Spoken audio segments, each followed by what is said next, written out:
네, 안녕하세요. 제가 오래간만에 수요 예배 이렇게 섬기게 되었는데 약간 떨리기도 하고 또 이렇게 미디어 예배로 드리는 게 좀 낯설기도 한데 우리 좀 마음을 집중해서 모아서 함께 또 하나님께 진심으로 잘 예배 드렸으면 좋겠어요. 제가 기도하고 예배 시작하도록 하겠습니다. 사랑해 주님 감사합니다. 또 우리가 또 마음을 모아서 이렇게 하나님께 예배할 수 있는 특권을 주신 것 감사드리고 또 특별히 부족한 자가 앞에 섰는데 하나님 이 시간 저와 또 함께 해주셔서 또 우리 공동체에게 꼭 필요한 메시지를 또 하나님의 마음으로 잘 전달할 수 있도록 그렇게 성령님께서 이끌어 주시기 원합니다. 오늘의 예배 전체를 또 하나님 기뻐 받아주시기를 소망하며 예수님의 이름으로 기도합니다.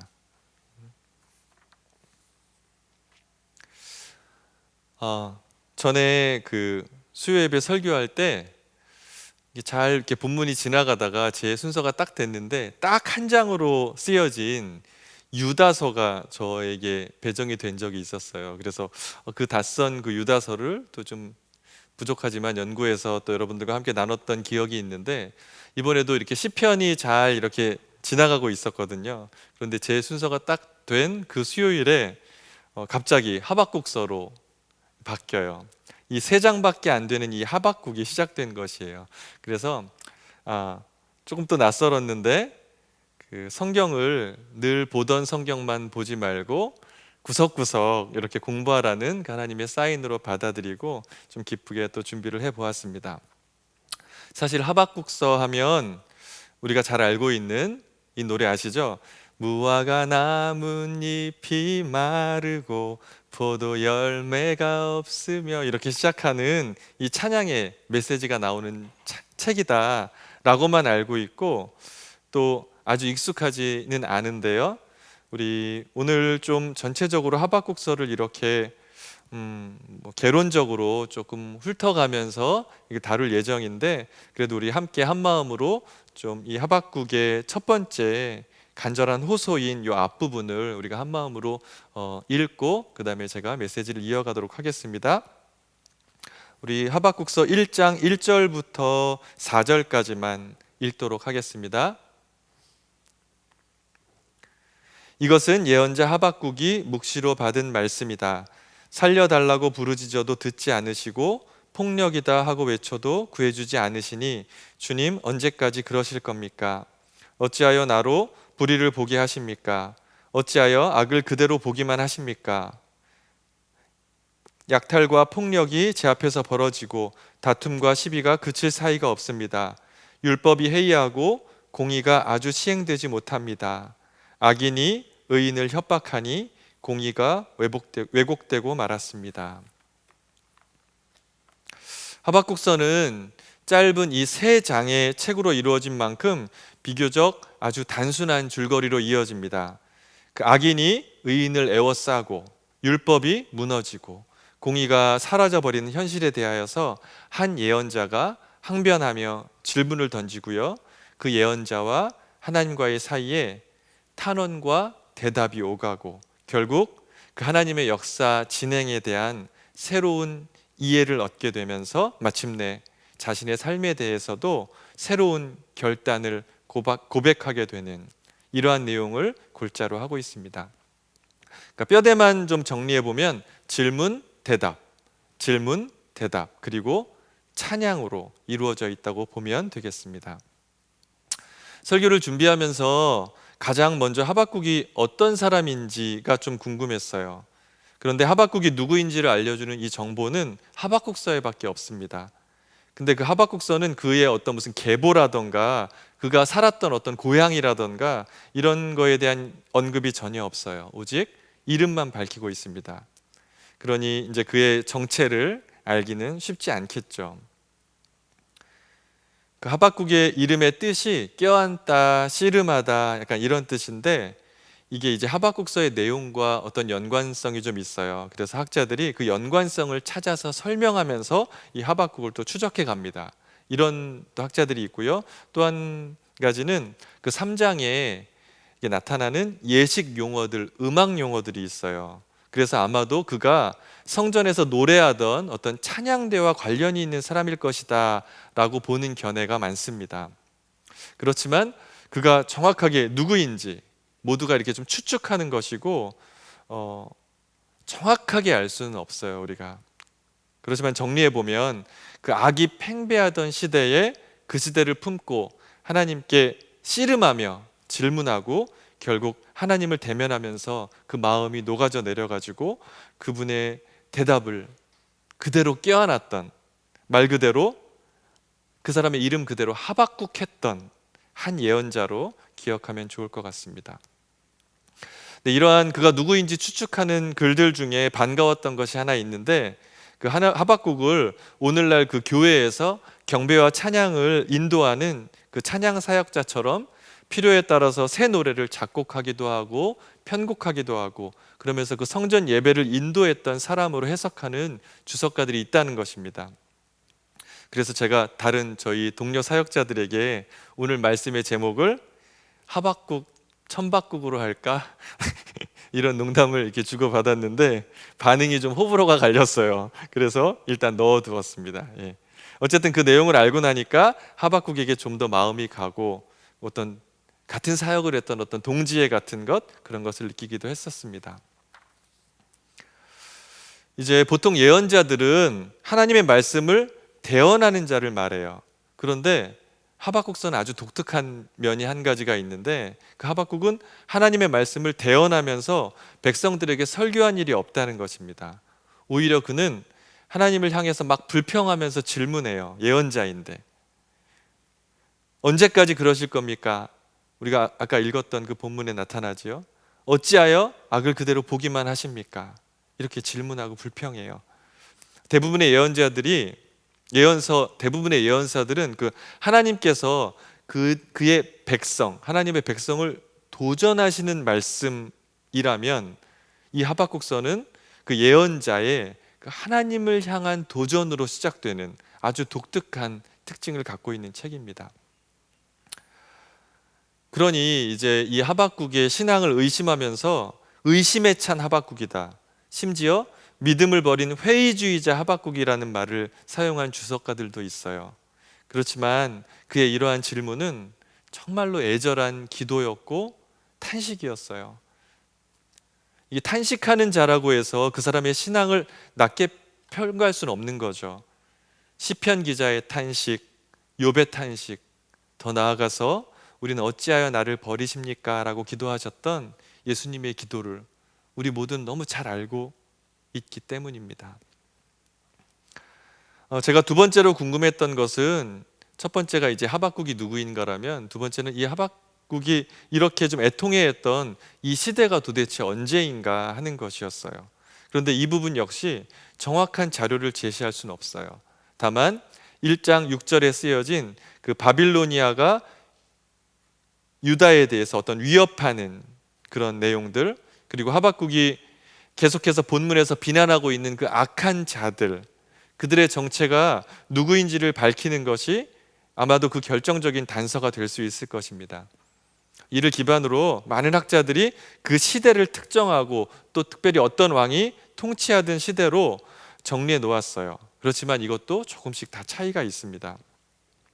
그나마 그 중에 어떤 전반적인 공통된 견해를 모아서 본다면 그 큰 부흥을 일으켰던 요시야 왕이 전사하고 그 슬픔에 빠진 예루살렘과 유다, 그 나라가 바빌로니아에게 점령될 위기에 처하게 될 그때, 그런데 엎친 데 덮친 격으로 그 요시야 왕이 죽은 이후에 그 유다의 통치자들이 점점 더 악해져만 가고 율법책이 태워지고 또 의인들이 큰 박해를 받는 시대가 도래한 거예요.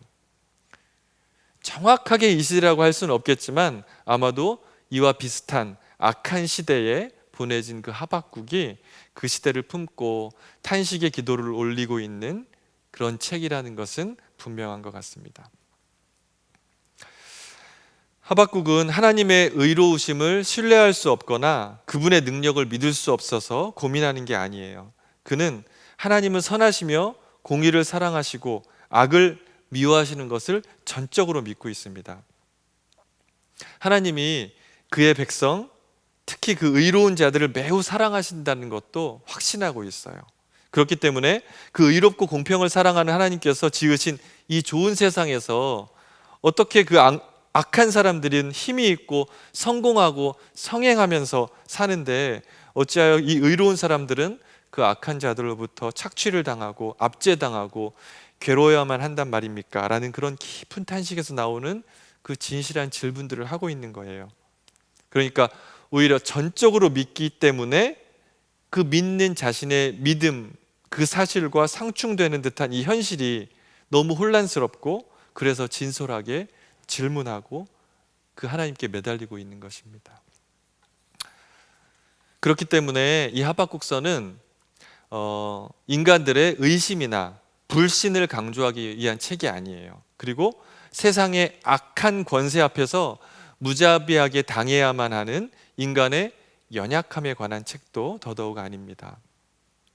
오히려 하박국서는 하나님의 계획에 관한 책이고 또 그 계획이 어떻게 이 세상 속에서 실현되어 가느냐에 관한 책입니다. 즉 하나님의 섭리에 관한 책이에요.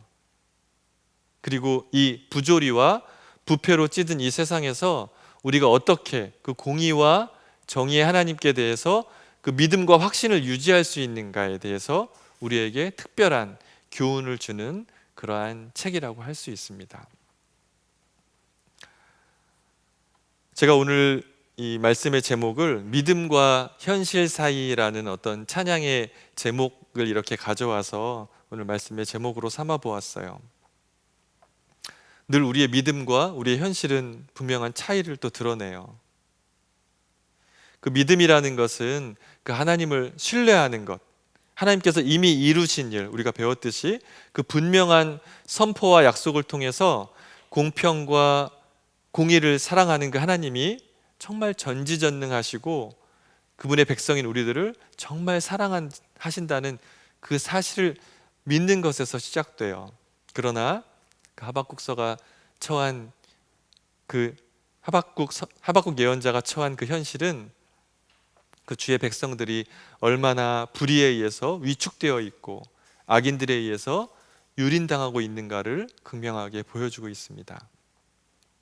이런 믿음과 현실의 이런 대립, 이것을 우리는 어떻게 이해할 수 있을까요?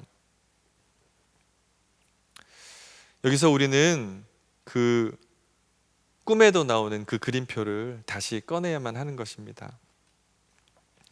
믿음과 현실의 대립의 그 원인은 우리가 오랜 기간 배운 것처럼 그 이미 시작된 하나님 나라와 그 완성될 하나님 나라의 그 사이, 이미와 아직의 그 사이의 시대에 우리가 살고 있기 때문에 기인하는 것입니다. 하나님께서 의와 공평을 사랑하시는 분이니까 그 공의와 공평으로 그의 백성들을 다스릴 것이라는 그 가르침은 이것이 계시되고 선포되자마자 우리 인간들의 현실에서 즉각 성취되고 완성되는 것이 아닙니다. 이것들이 점차적으로 완성되어 가고 있고 언젠가 결국 그 종말의 때에 완전한 성취를 이루실 것입니다. 하나님께서는 의와 공평으로 이 세상을 통치하고 다스리실 날이 분명히 올 것입니다. 그러나 그날이 올 때까지 우리는 과거에 있었던 그 우리가 믿는 계시와 선포, 그리고 미래에 있을 성취와 완성의 그 사이를 살아가고 있는 것입니다. 이 사이에 살고 있는 한 우리의 믿음과 현실은 대립할 수밖에 없다는 것이 이 하박국의 신학적 통찰이었던 것 같아요. 그러므로 이 하박국서는 그 특정된 그 시대만을 위한 책이 아니라 시대와 장소를 초월해서 이 이미와 아직의 사이를 살아가고 있는 모든 주의 백성들을 위한 책인 것입니다. 그렇다면 우리는 어떤 자세로 그 현실을 살아갈 수 있을까요?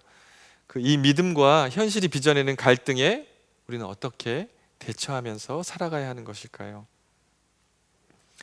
하박국은 이 하박국서 안에서 자신이 취하는 그 태도를 통해서 그 이 책을 읽어나가는 하나님의 백성들에게 몇 가지 해답을 제시해 주고 있습니다. 그 첫 번째는 애통함과 질문이에요. 그 신학교 때 우리 신학생들이 엄청 존경하던 한 교수님께서 이렇게 늘 말씀하셨어요. 성경을 덮어놓고 믿지 말고 좀 펼쳐놓고 배우고 믿으라고. 그러니까 덮어놓고 믿지 말라는 것을 계속 막 수업 때마다 강조했어요. 그래서 이제 우리가 그래서 우리가 그분만 보면은 성경을 이렇게 막 덮는 신용을 막 하면서 이렇게 펼치는 신용을 하면서 이렇게 막 묻곤 했었는데 또 예전에 또 교회 성도들 같은 경우는 이제 가끔 이렇게 신앙에 대한 고민이 있는 사람들을 보면 무조건 그냥 믿어라, 일단 덮어놓고 일단 믿어봐라, 이런 권면을 주고받기도 했었어요. 그러니까 누군가가 이제 좀 이해되지 않는 부분을 무리하게 이렇게 좀 질문한다거나 아니면 전통적으로 모두가 다 그냥 받아들이고 있었던 어떤 가르침에 대해서 의문과 반론을 제기하려고 할 때 아마 자주 사용되었던 권면이었던 것 같아요. 그렇지만 하박국 선지자는 이러한 권고를 받아들이지 않습니다. 하나님께서는 그가 혼란스러워하는 어떤 부분을 충분하게 흡족하게 정리해 줄 수 있는 분이라는 것을 이 예언자는 확신했던 것 같아요. 그는 신앙인으로서 그 기본적인 권리를 이행하고자 했고 그 결과로 우리가 지금 읽고 있는 이 하박국서가 탄생한 것입니다. 하박국서는 그 믿음 생활에 있어서 이 질문하는 것이 얼마나 중요하고 이것이 우리의 신앙의 성장의 계기가 될 수 있다는 것을 우리에게 가르쳐주고 있습니다. 그 더불어서 그의 질문은 그 시대를 향한 깊은 애통함에서 시작됩니다. 그의 질문은 본인의 축복과 안위를 위한 질문이 아니었어요. 그 시대를 향한 깊은 사랑에서 시작된 질문이었습니다. 저는 좀 개인적으로 이 설교를 준비하면서 이 부분에서 조금 깊은 묵상의 시간을 갖게 되었어요. 요즘 우리가 살고 있는 이 세상이 뭐 크게 확 변한 건 없잖아요. 뭐 몇 년 전과 지금이 전혀 다른 세상이 온 것도 아닌데 저의 기도와 탄식, 애통함은 단 몇 해 전에 비해서 거의 무감각에 가까울 만큼 무뎌져 있다는 것을 보고 많이 놀랐습니다. 몇 해 전만 해도 지금도 되게 혼란스러운 우리가 시대, 뭐 코로나19라든가 여러 가지 막 그런 범죄라든가 이런 것으로 혼란스러운 시대를 우리가 살고 있지만 몇 해 전에도 어떤 세월호라든가 대통령 탄핵이라든가 우리가 맞닥뜨린 엄청난 사건들을 겪으면서 정말 이 나라를 향한 깊은 슬픔과 애통함으로 절실하게 하나님께 매달리면서 하나님께서 적극적으로 일해 주시기를 간구했던 그런 시간들을 보냈었거든요.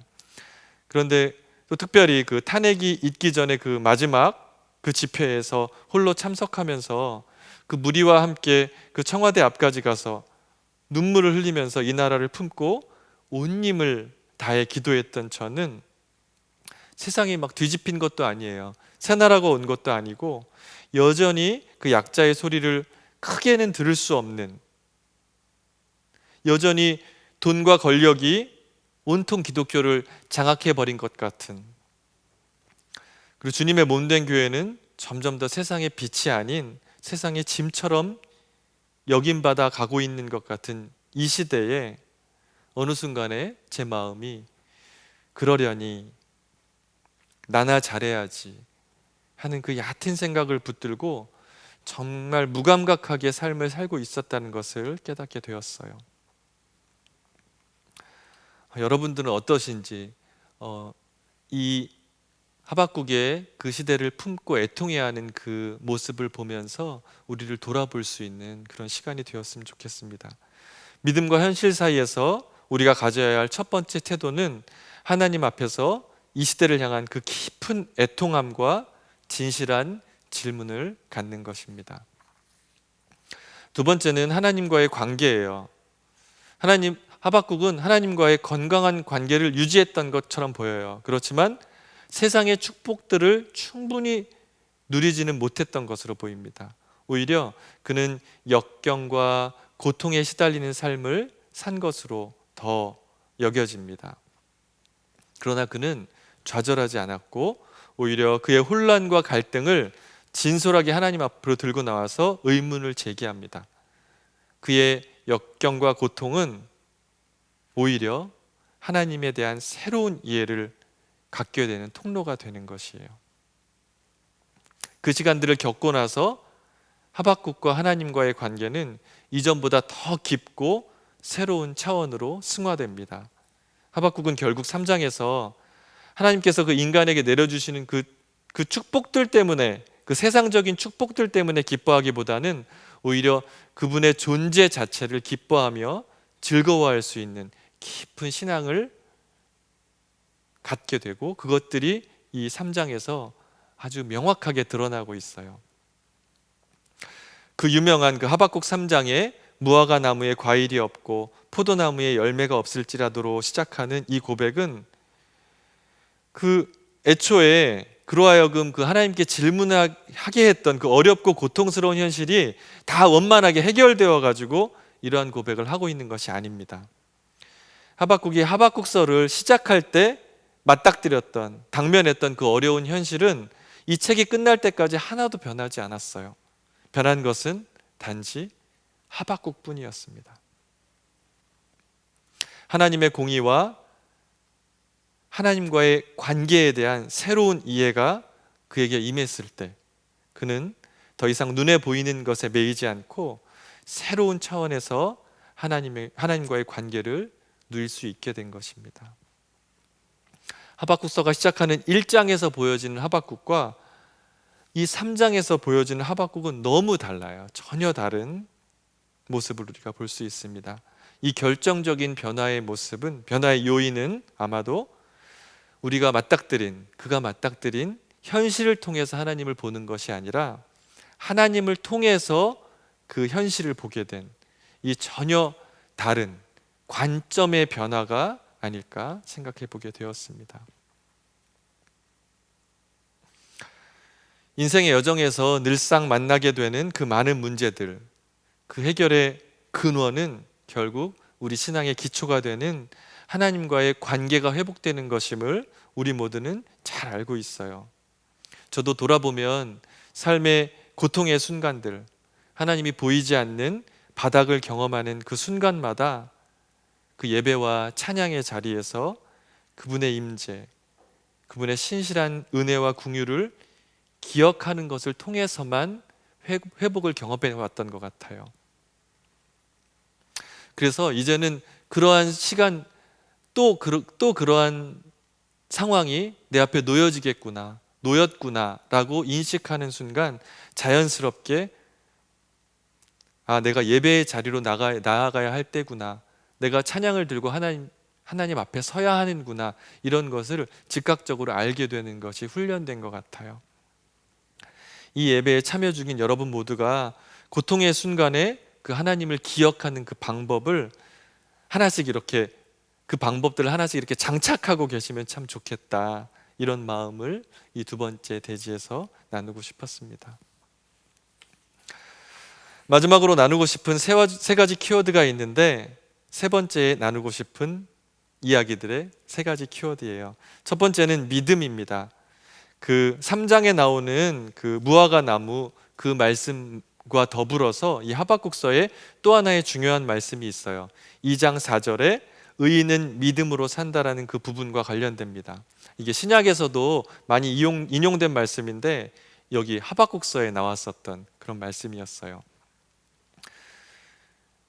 그 믿음이란 것은 세상이 이해할 수 없는 방향으로 막 진행되어 갈지라도 하나님만이 세상을 주관하고 통치하는 분이심을 신뢰함으로 고백하는 것입니다. 그 믿음이란 온전하게 다 우리가 이해하지는 못한다 할지라도 하나님은 유일하고 거룩하며 정말 순수하고 신실한 분이심을 확신하는 것입니다. 언젠가는 그 하나님의 의와 공평이 온 세상을 지배할 것이라는 신념, 그렇기 때문에 이 믿음이란 것은 우리가 오늘을 살면서 이 부조리한 현실 앞에서도 좌절하지 않고 그때를 기대하며 살아갈 수 있는 꿋꿋함을 줄 수 있는 것입니다. 두 번째 키워드는 겸손이에요. 오늘 본문에서 하나님께서는 그 악함을 징벌하기 위해서 더 악한 자를 사용하시는 조금은 이해할 수 없는 방법으로 역사를 이끌어 가십니다.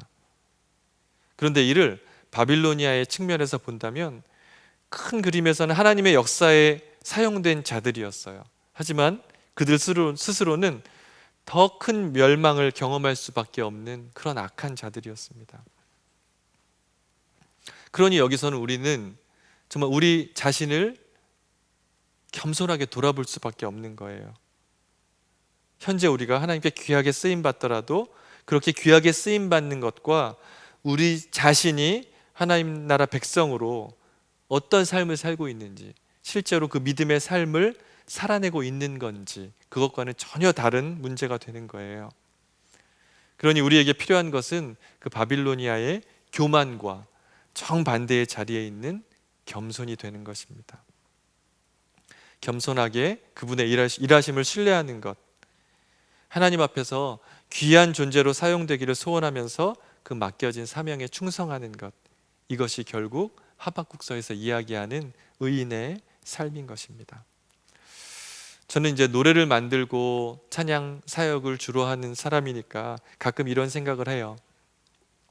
제가 만든 노래들은 하나님께 널리 사용되어서 많은 사람들의 삶을 건드리고 변화시키면서 크게 쓰임 받는데, 그와 상관없이 나는 하나님 앞에서 어떤가, 나는 어떤 믿음을 소유한 자이지, 이런 생각들을 합니다.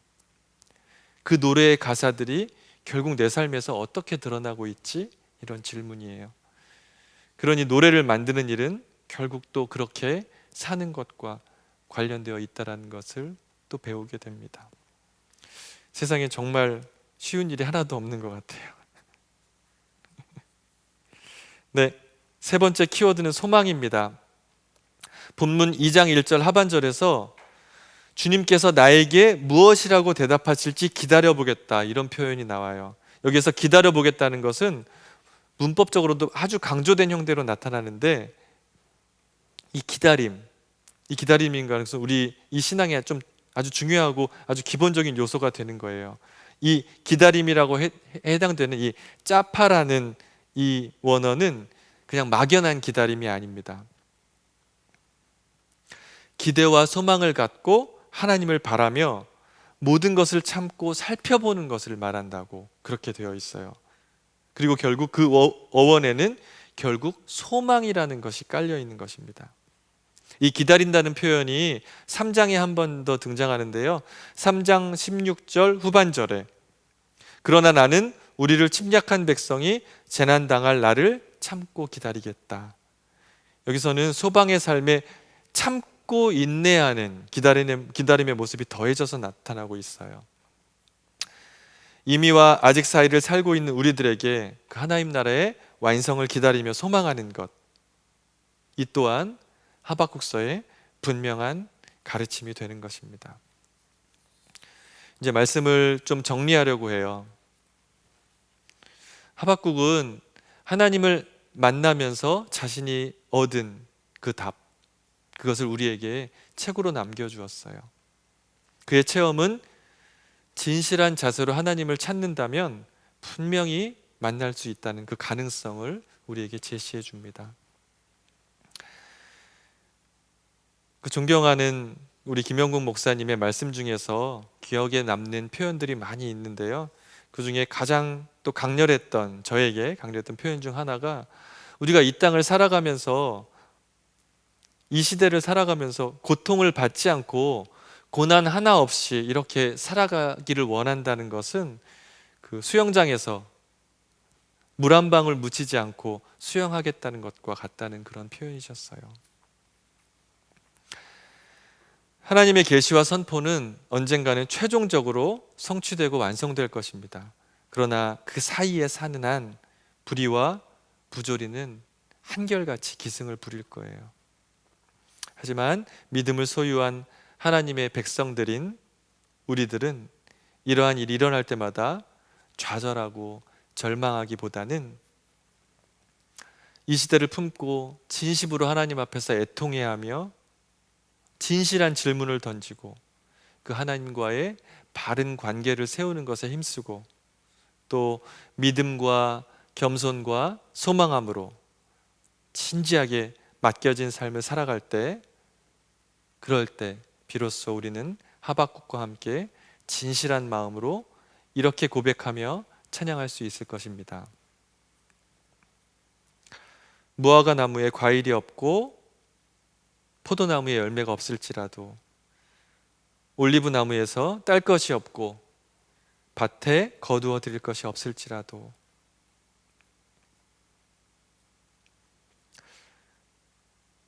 우리의 양이 없고 외양간에 소가 없을지라도 나는 주님 안에서 즐거워하련다. 나를 구원하신 하나님 안에서 기뻐하련다. 주 하나님은 나의 힘이시다.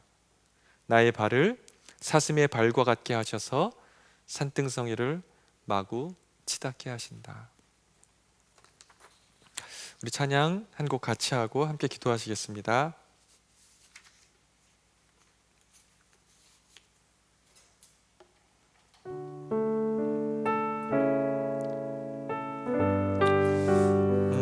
우리가 배우고 살아가려고 노력했던 그 하나님 나라 복음의 신앙을 언제든지 함께 모일 때마다 우리가 꺼내서 부르고 기억하고 우리 삶 가운데 살아있게 할 수 있는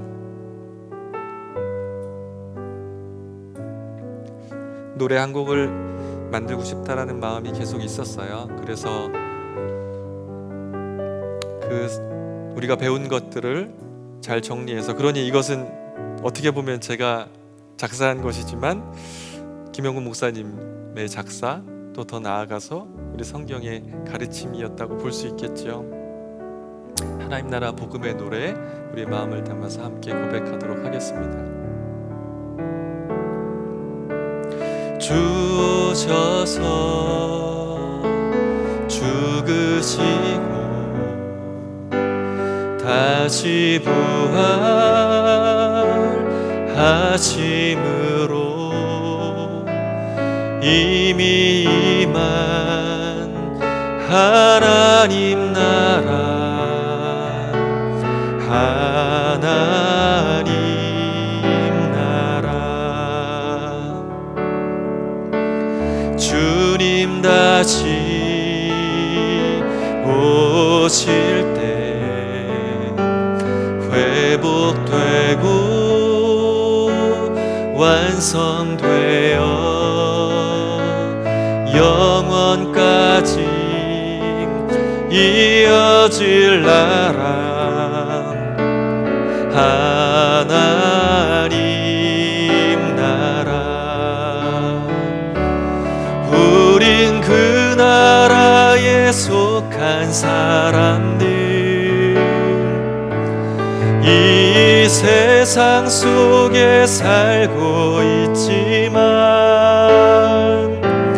우린 그 나라의 증인된 자들, 전혀 다른 삶을 살아가네. 우리 한 번 더 고백합시다. 주 오셔서 주 오셔서 죽으시고 다시 부활하심으로 이미 임한 하나님 나라, 하나님 나라. 주님 다시 오실 때 회복되고 완성되어 영원까지 이어질 나라,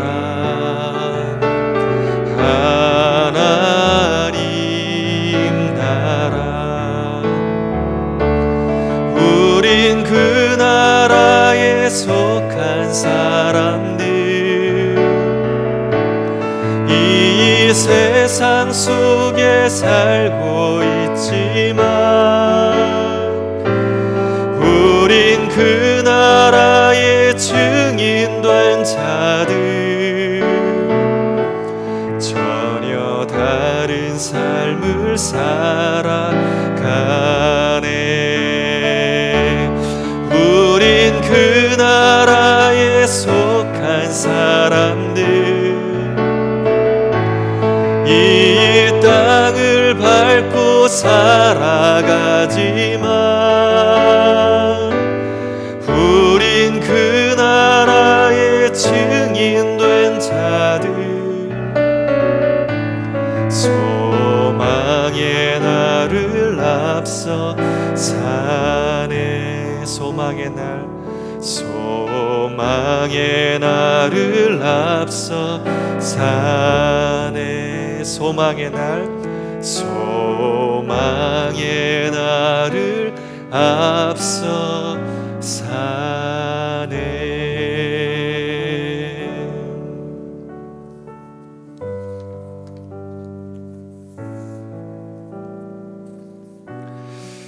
우리가 하박국서를 통해서 배운 우리의 믿음과 우리 현실 사이에서 살아갈 수 있는, 그때 살아갈 때 우리에게 필요한 그 지혜들, 우리에게 필요한 것들, 그 세 가지를 붙들고 함께 한 마음으로 기도하는 시간 갖도록 하겠습니다. 하나님, 무감각해져 버린 우리들에게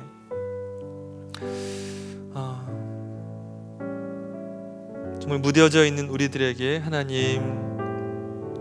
하나님의 마음으로 그 애통한 심정들을 하나님 우리에게 이 시간 부어주십시오.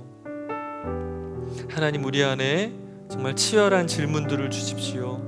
하나님, 그러려니 하나님 나만 잘하면 되지 라는 그런 얄팍한 마음으로 살아가지 않도록 해주십시오.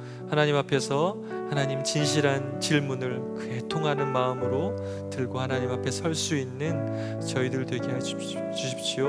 하나님, 이 시대와 이 땅을 향한 진정으로 사랑하는 마음들을 하나님 우리에게 부어주십시오. 이 마음을 품고 첫 번째 기도 제목으로 삼고 주님께 기도하며 나아가도록 하겠습니다. 주님, 하나님, 연약한 사랑의 주님, 이 세상은 변한 것이 없는데 하나님, 정말 무뎌져 버린 저의 모습, 하나님 안타까운 마음으로 이 하박국서를 통해서 하나님 마음으로 비춰보게 해주시니 감사드립니다. 주님, 사랑의 주님, 더욱더 그 애통하는 마음을 하나님 저에게 부어주시기 원합니다. 하박국이 그 시대를 향해서 그 애통해하며 질문했던 그 치열한 마음을 하나님 우리에게도 부어주시기 원합니다. 하나님, 진지하게 이 땅을 품고 이 시대를 향한 하나님의 마음이 어떨지 하나님 깊이 묵상하며 저희가 하나님 떨리는 마음으로 하나님 앞에 설 수 있도록 하여 주십시오. 하나님, 그러한 질문이 하나님 우리를 성장시키고 우리를 더 하나님 온전하게 세워갈 수 있는 길임을 하나님 알게 하여 주십시오. 하나님, 고통스럽고 어지럽고 어려운 이때, 이 시대가 정말 하나님을 더 깊이 찾고 만날 수 있는 통로가 될 수 있다는 것을 하나님 기억하게 하여 주십시오. 하나님, 그렇게 하나님 앞에 진지하게 나아갈 수 있는 저희 되게 하여 주십시오. 하나님, 저희가 정말 잠들어 있지 않게 하여 주시고 저희 영혼이 깨어서 하나님 앞에 설 수 있는 저희들 되게 하여 주시기 원합니다. 주님, 나웃을 통해서 하나님 그러한 마음들 저에게 부어주시니 감사합니다. 하나님, 놓치고 있었던 것,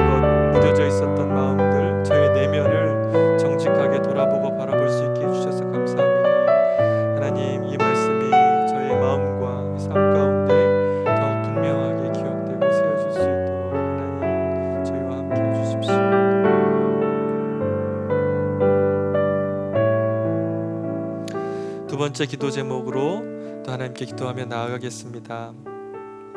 하나님,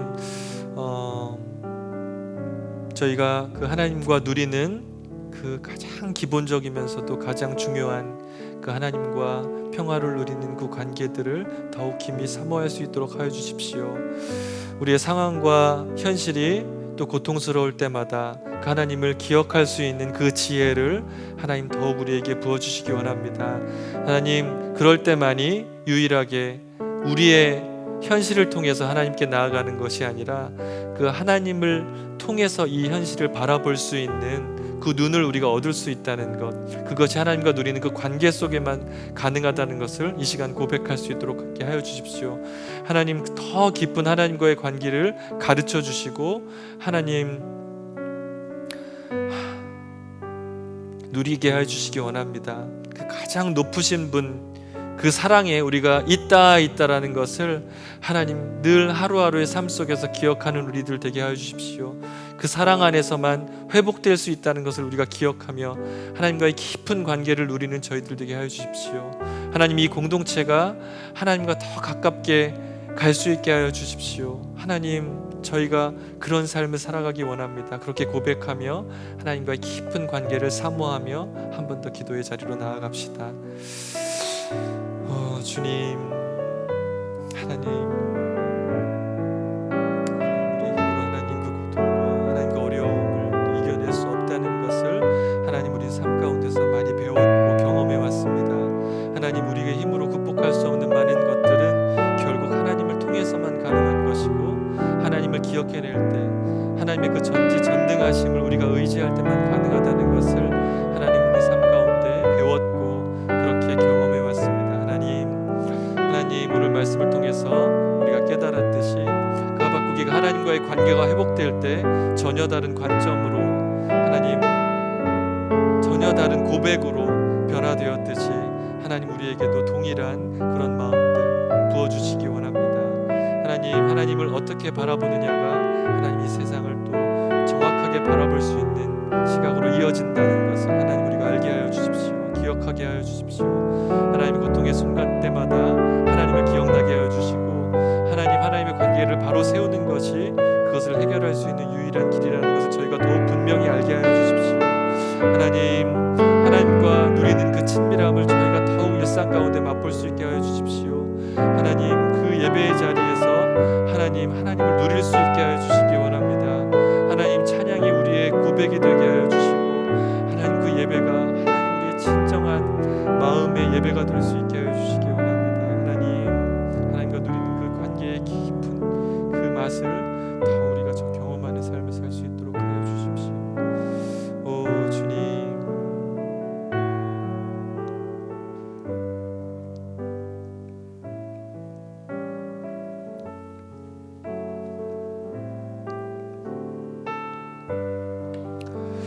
마지막으로 하나님 우리에게 믿음과 겸손과 소망을 더욱 넘치도록 부어주십시오. 하나님, 말씀을 사모하여서 하나님 우리의 믿음을, 그 신뢰를 더욱 단단하게 하여 주시기 원합니다. 하나님, 이 믿음을 붙드는 것이 하나님 의인된 자들의 삶이라는 것을 더욱 분명하게 깨달아 알게 하여 주십시오. 하나님, 바빌로니아의 교만이 아닌 하나님 의인의 겸손으로 우리에게 부어주시기 원합니다. 하나님, 이 시대에 하나님께 소중하게 사용될 것을 소망하게 하여 주시되, 하나님 그 쓰임받는 그 일에만 집중하는 것이 아니라 하나님 앞에서 겸손한 의인된 자로 겸손하게 설 수 있는 또 우리의 삶에 더욱 집중할 것을 하나님 가르쳐 주시기 원합니다. 하나님, 소망을 부어 주십시오. 하나님, 우리가 배웠던 하나님 나라의 완성, 하나님 완성하실 그 하나님의 왕되심, 결국 하나님과 누릴 그 영원한 삶을 하나님 우리가 더욱 사모하게 하여 주십시오. 고통과 슬픔이 기쁨으로 변화될 하나님 그때를 더욱 저희가 삶으로, 마음으로 소망하는 우리들 되게 하여 주십시오. 하나님, 이 소망을 품고 하나님 앞에서 기다리는, 그날을 사모하며 기다리는 우리들 되게 하여 주십시오. 우리 사랑하는 더불어 함께 공동체 되게 하여 주십시오. 이 공동체 안에 하나님 믿음과 겸손과 소망을 풍성하게 부어 주십시오. 우리 한 마음으로 마지막으로 한 번 더 기도하고 예배를 마치도록 하겠습니다. 함께 기도하시겠습니다. 주님, 이 시간 하나님 믿음과 하나님 겸손과 하나님 소망을 부어주십시오. 하나님 믿음 없음을 고백합니다. 하나님 교만한 우리의 내면을 고백합니다. 하나님 소망 없음을 고백합니다. 주님, 연약하고 악하고 여전히 죄된 부족하고 어리석음을 하나님 고백할 수밖에 없습니다.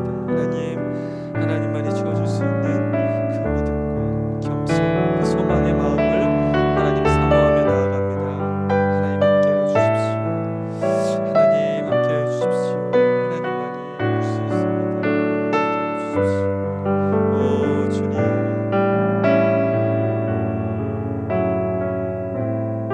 오 주님 함께해 주십시오.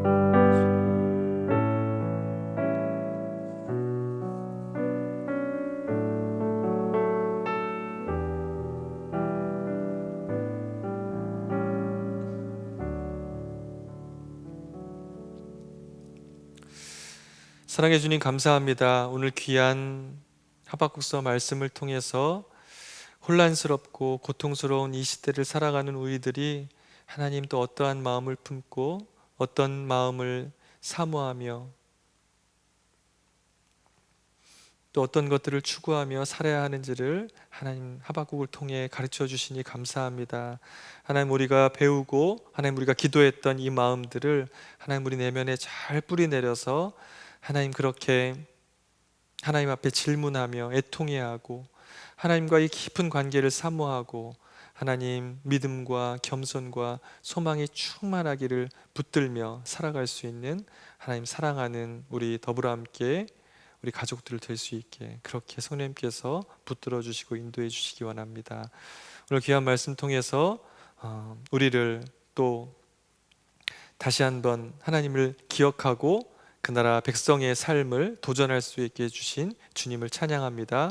하나님 하박국서의 그 노래가 우리 진실한 우리 고백의 노래가 되게 하여 주십시오.